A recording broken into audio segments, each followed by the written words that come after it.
135 नए प्रकरण आए हैं, जबकि ठीक होकर अपने गंतव्यों की ओर, घरों की ओर जो गए हैं उनकी संख्या 1376 है। संक्रमण दर भी हमारी अब 1% से कम हो गई है। अब 0.7 संक्रमण दर है। इसके विपरीत अगर हम ठीक होकर अपने घरों की ओर जाने वाले की दर देखेंगे, रिकवरी रेट जिसे कहते हैं, वो रिकवरी रेट अब 98% पर पहुंच गई है। मतलब कुल 2% की दूरी है जिसकी ओर हम तेजी से बढ़ रहे हैं। पूरे मध्य प्रदेश में एक्टिव केस 7,983 ही बचे। कभी 1 लाख के आसपास एक्टिव केस जो प्रदेश में थे, वो सिर्फ 7,983 बचे। लगातार, जैसा मैंने पूर्व में कहा था कि टेस्टिंग के काम में कोई कमी नहीं आने देगी सरकार। और कल भी हमारी टेस्टिंग जो हुई है वो 75,892 मध्य प्रदेश के अंदर टेस्टिंग हुई है। देश में भी हम 19वें 20वें की ओर आ गए हैं। को लेकर सवाल उठाए, कहा है कि मोदी जी अगर समय रहते आपने वैक्सीनेशन किया होता तो बेहतर होता, मगर उस वक्त आप रैलियों में रहते। आप अंदाज करो कि इनको अब कोई विषय मिल नहीं रहा है। मुद्दा विहीन विपक्ष है। ये वो लोग वैक्सीनेशन की बात कर रहे हैं जिनने पोलियो और चेचक के टीके बनाने में बरसों लगाए थे, और हमारे प्रधानमंत्री जी ने जितने उनको साल लगे उतने महीने भी नहीं लगने दिए और वैक्सीन लेके आ गए, वो भी महामारी की, किसी रोग की नहीं, महामारी की वैक्सीन लेके आए। और पूरे देश में निःशुल्क कर दी उसे। पीड़ा इन्हें इसी बात की है कि ये ट्वीट के आगे बढ़ ही नहीं पाए, प्रदेश अध्यक्ष और राष्ट्रीय अध्यक्ष दोनों। और मोदी जी ने दीपावली तक निःशुल्क राशन, निःशुल्क वैक्सीन करके इनकी बची कुची जो बातें थी वो भी बंद कर दी। अब ट्वीट क्या करें, तो ऐसे ट्वीट हो रहे हैं।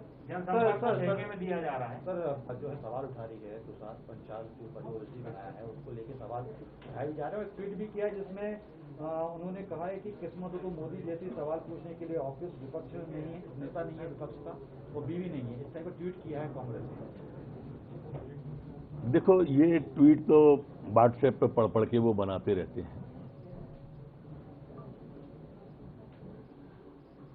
पर मोदी जी पर ये जो ट्वीट कर रहे हैं ना, उन पर एक शायरी याद आती है मुझे। तो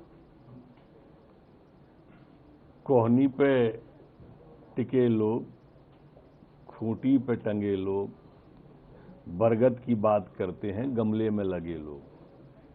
कहां मोदी जी और कहां ये ट्वीट करने वाले। मेरे ध्यान में आप लोगों के द्वारा ये विषय लाया है। मैं आपको कोई प्रतिक्रिया देने से बेहतर मैं पहले माननीय मुख्यमंत्री जी से बात करूं। जनसंपर्क को ठेके जा रहा है। देखो, कमलनाथ जी का मैंने भी पढ़ा है जो आप बात कर रहे हैं।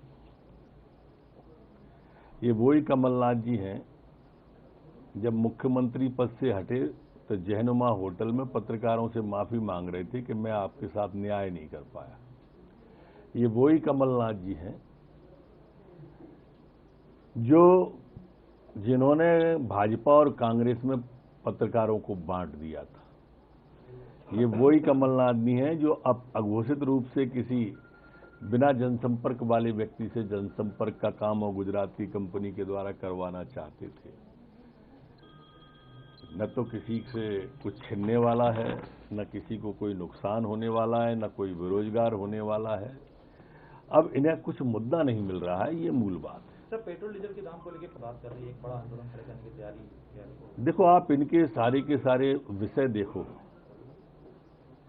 कल इन्होंने किसानों पर ट्वीट किया ये कमलनाथ जी ने उस पर ट्वीट किया, कांग्रेस ने, जो किसानों को 2 लाख रुपए 10 दिन में माफ करने का धोखा दे चुके थे, वो ने ट्वीट किया। एक का भी नहीं बता पाया आज तक, मैं इतनी बार पूछ चुका। आज जनसंपर्क का आप पूछ रहे हो, ये वही है जिन्होंने जनसंपर्क को नेस्तनाबूद करने की प्राइवेट के लोगों के द्वारा कोशिश की। अब आप कह रहे हो कि डीजल पेट्रोल पे, ये डीजल पेट्रोल पे भी वही कांग्रेस है जिसने अपने घोषणा पत्र में कहा था कि सरकार बनते ही डीजल और पेट्रोल के दाम कम करेंगे, और उल्टा न करते तो करते कोई बात नहीं थी, नहीं माफ किया तो किया, बढ़ा और दिए थे घोषणा पत्र में आने के बाद। तो इनको ये अधिकार है नहीं। कांग्रेस तो विवाद हो रहा है, गुरुवार से जो है मार्केट पूरा खुल रहा है, सैटरडे लॉकडाउन नहीं रहेगा। अच्छी बात है, अब धीरे धीरे कोरोना पे विजय प्राप्त की है। सने सने अब परसों से खोलने की तरफ बढ़ेंगे और उसके बाद लगातार जहां जहां पर कोरोना की संक्रमण दर नियंत्रण में आती जाएगी, लॉकडाउन को, कोरोना कर्फ्यू को समाप्त करते जाएंगे। सर, वही मंडी को लेकर बड़ी स्थिति असमंजस में है, व्यापारी नहीं आ पा रहे हैं अपना सामान लेके, मंडी को लेके। नहीं, मंडी में कोई असमंजस नहीं। मंडी तो कोरोना कर्फ्यू जब था तब भी चालू थी, मंडी अब भी चालू है और मंडियां आगे भी चालू रहेंगी।